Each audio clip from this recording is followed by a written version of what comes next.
Hey guys, it's been about 4 weeks for me on the hardcore monk mode challenge, and just wanted to give an update and talk about what it's like, kind of being clear-headed and all that. So first of all,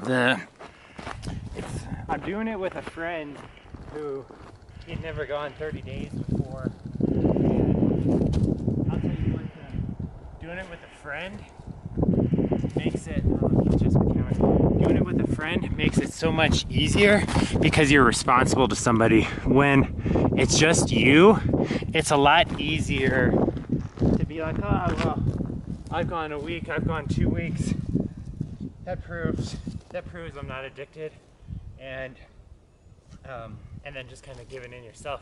But when you have somebody else, you have that issue of kind of accountability, where there's like an element of pride where it's like, well, I can't give up, he'll look down on me, assuming you're true to your word, which you should be. And so anyway, 4 weeks in, just finished doing my hill like usual. First things first, my back pain has gone away. I don't want to say completely, but pretty massively. And I don't know if that, some people claim that like a lot of sex and masturbation, that kind of stuff causes back pain. I don't know. I've been hitting it super hard with kind of anti-lordotic exercises, so I'll be talking about that in a bit. But so far, that's a really nice change. Anyway, so some things I've noticed is my mind seems a lot more calm. I don't necessarily have the eloquence that I've had in the past in terms of like just being able to let it flow. I've kind of always had that ability. Let's see, I kind of noticed that post 30 days, you kind of get hit with this creative energy where you're really like high strung, but really letting all this creative energy out. I noticed I have a lot more sexual dreams too, probably like once every couple nights or so. And not that they always like escalate to like what dreams, which is pretty rare, but just they tend to be a lot more sexual in nature, which that's kind of interesting. I suppose that's just our subconscious, trying to get us to do, engage in sex.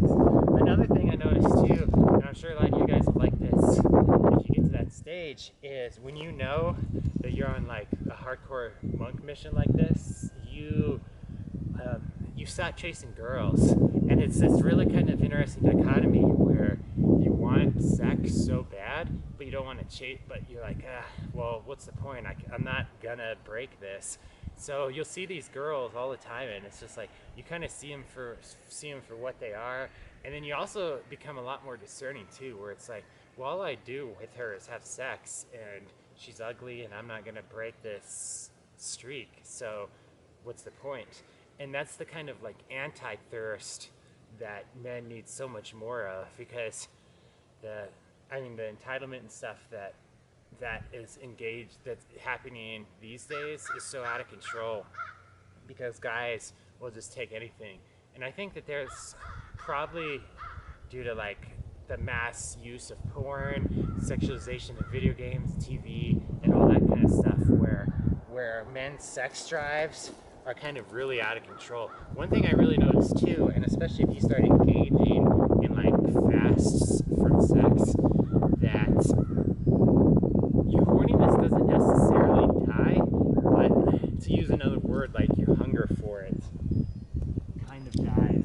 Where, I'm horny enough where I could have sex with a girl right now, but it's like, it's not this burning kind of obsession, where it's if you start having sex every day, with real girls or with porn, it becomes this kind of feedback loop where it's like, all right, time to bang at 5 p.m. today, and then you get like geared up for it, and then it becomes this kind of self-repeating cycle of having to, you're just psyched up for it, where it becomes like this habit of sex. And I think that's really dangerous, because right now it feels a lot more kind of natural and like going with the flow of like, I'm ready, I'm kind of poised, but it's not like, oh, okay, right now, as soon as I'm done with this, it's on.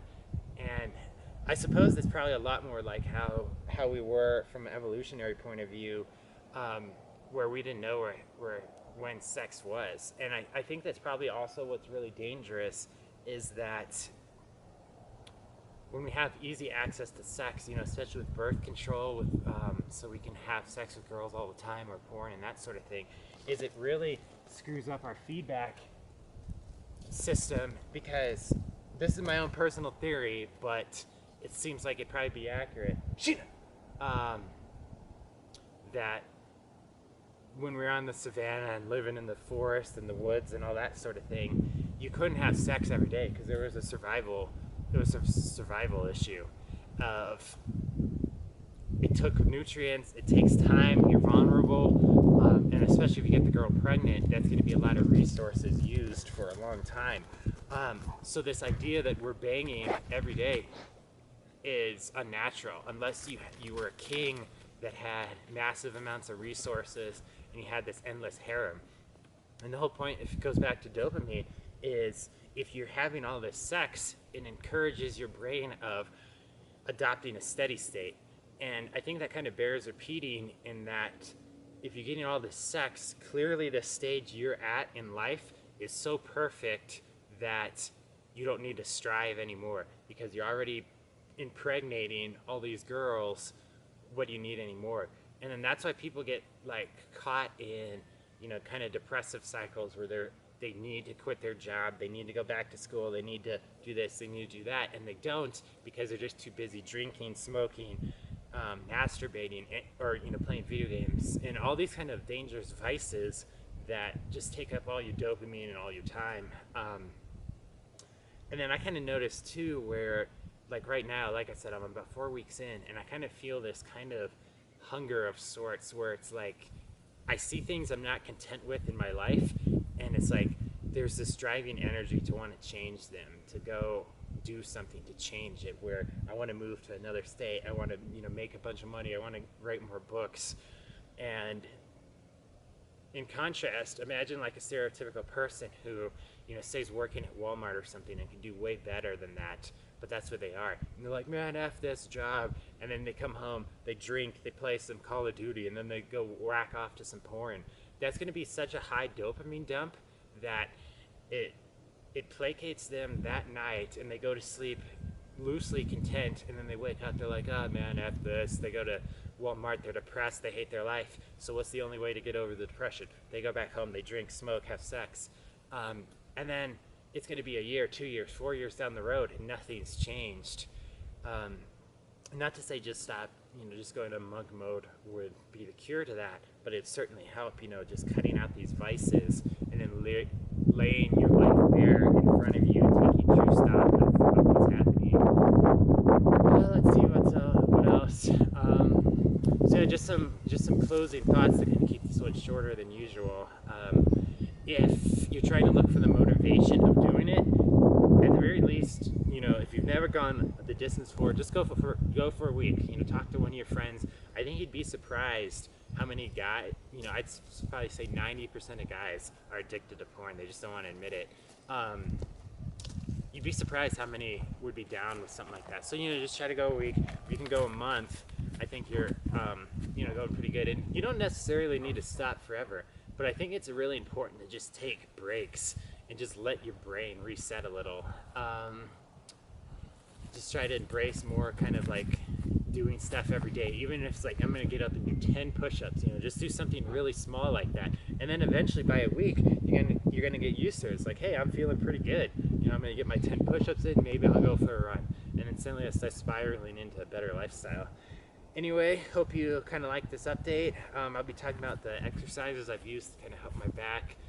Another video, you know, talk about after my post month, which I may be there already. I don't, not exactly sure. And other than that, like my videos because so that I know people are actually watching it and it's not just bots. And especially leave comments about any questions or looking for motivation or things you want to hear me talk about. Anyone have a good one. Good luck.